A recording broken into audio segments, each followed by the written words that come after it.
आता तुम्ही मला सांगा, अशा किती पुढे आपल्या तोंडाला घोसल्या ना, आपण काय गोरे होणार आहेत का? तरी पण सकाळी उठून पहिला आरशात जाऊन बघावाच लागलं. नमस्कार मित्रांनो, जय महाराष्ट्र.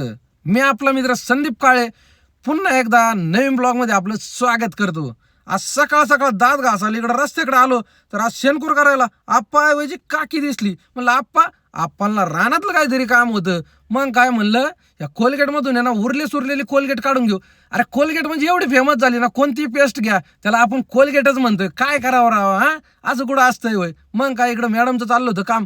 दात घासता घासता आपल्याला हा प्रश्न पडला का ही जी मीटर दिसतंय ही कमून एवढं भिंगत असन भो, काय याच्या मागे नेमकं लोड आहे? हा तसंच माणसाचं बी झालंय. पण आपण आपलं निवांत तोंड धुतलंय, टावेलानी पुसले आणि टावेल दिला फेकून. तेच निघली राधा म्हणली मला आहे ना पेरू खायचाय. त्याच्यामुळे तिला पेरू दिला तर तिने वर हात करून अजून दुसरा पेरू दाखवला. म्हणलं ठीक आहे बा, अजून एक पेरू का. एकंदरीत आजची सकाळची सुरुवात झाली मस्त.